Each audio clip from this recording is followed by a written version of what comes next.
नमस्कार। आज हम अपना विषय पढ़ेंगे यजुर्वेद। तो आइए देखते हैं। यजुर्वेद, जिसको यजुष भी कहते हैं। अब यजुर्वेद को व्याख्यायित करने हेतु बहुत सारी परिभाषाएं दी गई हैं। उनमें से यह परिभाषाएं इस प्रकार हैं। यजुर यज्यते, यानी कि यज्ञ संबंधी मंत्र को यजुष कहते हैं। अब यजुर्वेद है उसे यजुष कहते हैं, और यजुर्वेद में हमें किस प्रकार के मंत्र प्राप्त होते हैं या यजुर्वेद के अंतर्गत हमें किन मंत्रों का संकलन मिलता है, तो वह मंत्र हैं यज्ञ संबंधी, यानी कि यजुर्वेद में हमें यज्ञ संबंधी मंत्र प्राप्त होते हैं। ठीक है। उसके बाद दूसरी परिभाषा आती है जिसमें लिखा है अनियताक्षर वसानो यजुः, यानी कि जिन मंत्रों में पद्यों के तुल्य अक्षर संख्या निर्धारित नहीं है। अब यहाँ यजु के विषय में क्या बताया गया है कि जिस प्रकार से पद्यों में संख्या निर्धारित नहीं होती, उसी प्रकार से यह यजु भी है, यानी कि जिन मंत्रों में पद्यों के तुल्य अक्षर संख्या निर्धारित नहीं होती। यजु के विषय में बोला गया है कि यजु के मंत्र ऐसे हैं जिसमें पद्यों के तरह ये पद्यों के तुल्य, पद्यों के समान अक्षर संख्या निर्धारित नहीं है। ठीक है। अब यह हमारी दूसरी परिभाषा थी। हम तीसरी परिभाषा देखते हैं। इज्यते अनेनेति यजुः, इज्यते अनेनेति यजुः, यानी कि जिन मंत्रों में यज्ञ यज्ञादि किए जाते हैं, जिन मंत्रों से यज्ञ यज्ञादि किए जाते हैं, यानी कि जब यज्ञ इत्यादि पूजा पाठ या इस प्रकार के कार्य किए जाते हैं, तो उसमें पढ़े जाने वाले मंत्र या उच्चारित किए जाने वाले मंत्र कौन से होते हैं? वह मंत्र यजुर्वेद के होते हैं, और वह पद्य की तुल्य अक्षर संख्या इसमें निर्धारित नहीं होती है। और यह जो मंत्र हैं ये यज्ञ यज्ञादि आदि में इनका प्रयोग किया जाता है। ठीक है। हमने ये तीन परिभाषाएं देखी, इज्यते अनेनेति यजुः, अनियताक्षर वसानो और यजुर यजते। अब आगे देखते हैं। शेषे यजुः शब्दः, यह हमारी चौथी परिभाषा है, जिसका अभिप्राय है पद्य बंध और गीति से रहित मंत्रात्मक रचना को यजुष कहते हैं। अब देखिए ये पूरी व्याख्या है, यह इसको हम कह सकते हैं पूरा परिभाषा रूप में हमें यह प्राप्त होता है कि यह जो यजुर्वेद है, कौन सा वेद? यह है जो यजुर्वेद है, यह पद्यबंध है, यानी कि पद्यात्मक वेद है। ठीक है। यजुर्वेद कौन सा वेद है? पद्यात्मक वेद है। और ये गीति से रहित है, यानी कि इसके जो मंत्र हैं इसका गायन नहीं किया जाता। गायन हेतु हमारे पास कौन सा मंत्र है? गायन हेतु हमारे पास साम वेद है, जिसको हम सामन भी कहते हैं। और यह गायन से रहित है, यह गीति से रहित है। ऐसा कौन सा वेद है? ऐसा वेद है यजुष या यजुर्वेद। ठीक है। यानी कि यह मंत्र, यह गीति से रहित है और इसमें पद्यात्मक मंत्र पाए जाते हैं, यानी कि जो मंत्र हैं वो पद्यों के अंतर्गत हैं। ठीक है। अब जो यजुर्वेद के मंत्रों का उच्चारण करता है उस पुरोहित को क्या कहते हैं? उस पुरोहित को कहते हैं अध्वर्यु। हमने पूर्व की कक्षाओं में जाना था कि ऋग्वेद के जो पुरोहित होते हैं या जो उनके मंत्रों का उच्चारण करने वाले होते हैं उन्हें होता कहते हैं। यजुर्वेद के मंत्रों के उच्चारण करने वाले व्यक्ति को या फिर पुरोहित को कहते हैं अध्वर्यु। और सामवेद के जो पुरोहित होते हैं उन्हें कहते हैं उद्गाता।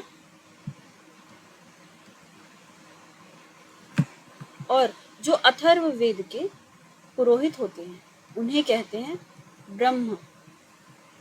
ठीक है।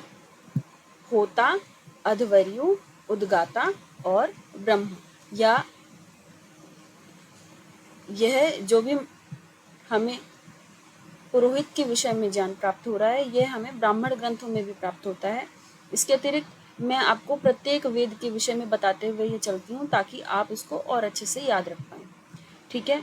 आपकी परीक्षा की दृष्टि से भी ये इम्पोर्टेंट है, ये महत्वपूर्ण है, क्योंकि ये आपकी परीक्षा में भी पूछा जाता है। यदि पूछा जाए कि अध्वर्यु किस वेद से संबंध रखता है तो आपको पता होना चाहिए कि ये यजुर्वेद से संबंध रखता है। यदि पूछा जाए कि ब्रह्मा किन किन वेदों का उच्चारण करते हैं या ब्रह्मा किन किन वेदों से संबंध रखते हैं। तो ब्रह्मा जो है वो चारों वेदों से संबंध रखते हैं। जो ब्रह्मा है वह ऋग्वेद, यजुर्वेद, सामवेद तथा अथर्ववेद चारों वेदों का उच्चारण करते हैं। या यह जो पुरोहित है ब्रह्मा, ये चारों वेदों का उच्चारण करने वाले हैं, सभी वेदों को पढ़ने वाले हैं। ठीक है। इसी प्रकार से सामवेद के उद्गाता हुए और ऋग्वेद के होता हुए, ये मैंने आपको बता दिया था। हम आगे देखते हैं। अब देखिए, जो यजुर्वेद है, हमने ये समझ लिया कि यजुर्वेद क्या है। ठीक है। परंतु इसकी हमें 2 शाखाएं प्राप्त होती हैं। जिस प्रकार से हमने ऋग्वेद में देखा था, उसी प्रकार से यजुर्वेद, इसी प्रकार से प्रत्येक वेद की अपनी शाखा है। ब्राह्मण ग्रंथों में अपनी शाखाएं प्राप्त होती हैं। ब्राह्मण ग्रंथों के पश्चात आरण्य ग्रंथों की अपनी शाखाएं प्राप्त होती हैं। फिर उपनिषदों में भी हम देखते हैं, उपनिषदों में हमें बहुत सारे उपनिषद प्राप्त होते हैं जो प्रत्येक वेद से संबंध रखते हैं। इसके पश्चात वेदांग है, वेदांग में भी प्रत्येक वेद से संबंध रखने वाले अपने वेदांग हैं। तो आइए जानते हैं यजुर्वेद की शाखाओं के विषय में। तो देखिए, इसकी मुख्यतः 2 शाखाएं हैं, शुक्ल यजुर्वेद और कृष्ण यजुर्वेद। यजुर्वेद की 2 शाखाएं हैं, कृष्ण यजुर्वेद और शुक्ल यजुर्वेद। ठीक है। अब जो शुक्ल यजुर्वेद है उसे कहते हैं वाजस्नेयी या माध्यनंदिन यजुर्वेद। क्या कहते हैं? वाजस्नेयी या माध्यनंदिन यजुर्वेद। वहीं जो कृष्ण यजुर्वेद है उसे सिर्फ कृष्ण यजुर्वेद कहते हैं, उसका एक ही नाम है। वहीं इसके 3 नाम कह सकते हो आप, पहला शुक्ल यजुर्वेद, दूसरा वाजस्नेयी और तीसरा माध्यनंदिन। ठीक है। अब जो पारायण करता है, पारायणकर्ता के विषय में हम जानेंगे, यानी कि इसका पारायण किसने करा, इसको किसने इसकी रचना करी। तो जो पारायण करता है वह शुक्ल यजुर्वेद के शुक्ल हैं, यानी कि और शुक्ल से ही हुए शुक्ला। जैसे कि आप ब्राह्मणों के जो संप्रदाय हैं, ब्राह्मण के अंतर्गत जो हमारी जाति इत्यादि हैं, उसमें भी अगर आप देखते हैं तो शुक्ला और मिश्रा हमें प्राप्त होते हैं। जो उत्तर प्रदेश, उत्तराखंड इत्यादि, बिहार इत्यादि क्षेत्र में हमें जो ब्राह्मण प्राप्त होते हैं, या पूरे विश्व में भी, पूरे संसार में नहीं, पूरे भारतवर्ष में भी हम अगर देखें तो शुक्ला और मिश्रा हमें कहीं ना कहीं किसी न किसी क्षेत्र में हमें प्राप्त होते हैं। तो जो शुक्ला है वह शुक्ल यजुर्वेद के पारायण करता हुए शुक्ल, और इन्हीं शुक्ल से निकले शुक्ला, यानी कि शुक्ला पारायण करता थे शुक्ल यजुर्वेद के। और वहीं जो कृष्ण यजुर्वेद है, कृष्ण का अर्थ क्या होता है? कृष्ण का अर्थ होता है काला। जैसे जो हमारे कृष्ण जी थे, यानी कि भगवान श्री कृष्ण थे, उनका रंग भी काला सांवला था। ठीक है। तो जो कृष्ण यजुर्वेद है, कृष्ण का अर्थ हम देखते हैं तो कृष्ण का अर्थ होता है काला, और जो काला रंग होता है वह सभी रंगों से मिल करके बनता है काला रंग, यानी कि सभी रंगों का मिश्रण होता है तभी तो बनता है काला रंग। तो मिश्रण, यानी कि मिश्रण से हम समझेंगे मिश्र। तो कृष्ण यजुर्वेद के पारायण करता हुए मिश्र, अब मिश्र से बने मिश्रा। ठीक है। वही कृष्ण यजुर्वेद से मिश्रा बने और शुक्ल यजुर्वेद से बने शुक्ला। ये तो हमने पारायणकर्ता के विषय में जाना। अब देखते हैं इनके 2 संप्रदाय हैं यजुर्वेद में। जैसे हमने देखा शुक्ल यजुर्वेद और कृष्ण यजुर्वेद, तो उसी प्रकार से कृष्ण यजुर्वेद के अपने संप्रदाय हैं और कृष्ण यजुर्वेद के पश्चात शुक्ल यजुर्वेद के अपने संप्रदाय हैं। जो शुक्ल यजुर्वेद का संप्रदाय है वह है ब्रह्म संप्रदाय, यानी कि शुक्ल यजुर्वेद ब्रह्म संप्रदाय से निकला है। वहीं जो हम देखते हैं कृष्ण यजुर्वेद, तो वह आदित्य संप्रदाय से निकला है। तो हमें 3 बातें ध्यान में रखनी है। पहला कि शुक्ल यजुर्वेद, वाजस्नेयी और माध्यनंदिन यजुर्वेद, ये तीनों नाम इस वेद के हैं। शुक्ल यजुर्वेद के ही 2 नाम कह सकते हैं, या फिर इनके 3 नाम ऐसे कह सकते हैं। दूसरा, कृष्ण यजुर्वेद, इसका सिर्फ एक ही नाम है। ये हमारी हुई पहली मुख्य बात। दूसरी मुख्य बात क्या है? पारायणकर्ता के विषय में। जो शुक्ल यजुर्वेद है उसके पारायण करता हुए शुक्ल, और शुक्ल से निकले शुक्ला। वहीं जो कृष्ण यजुर्वेद है उसके पारायण करता हुए मिश्र, और मिश्र से बने मिश्रा।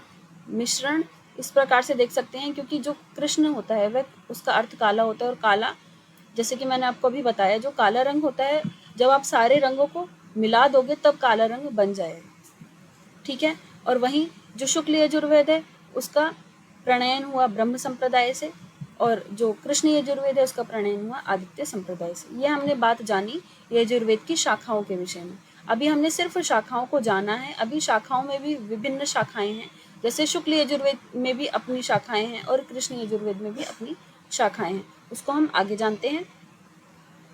तो देखिए, पहले हम जान लेते हैं इनकी शाखाओं के विषय में, उसके पश्चात हम जानेंगे कि शुक्ल यजुर्वेद और कृष्ण यजुर्वेद का अभिप्राय क्या है और किसमें किस प्रकार की विषय वस्तु है। तो देखिए, शुक्ल यजुर्वेद की शाखाएं, अभी हम जान रहे हैं शुक्ल यजुर्वेद के विषय में। शुक्ल यजुर्वेद की 2 शाखाएं हैं। पहली है माध्यनंदिन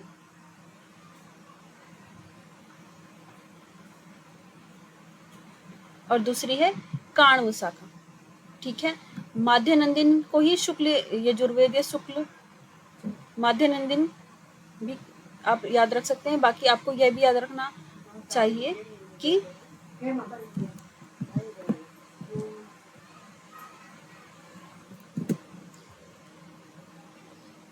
तो देखिए, हमने यह पूर्व में जाना था कि शुक्ल यजुर्वेद का दूसरा अपर नाम भी माध्यनंदिन या वाजसनेयी है। ठीक है, और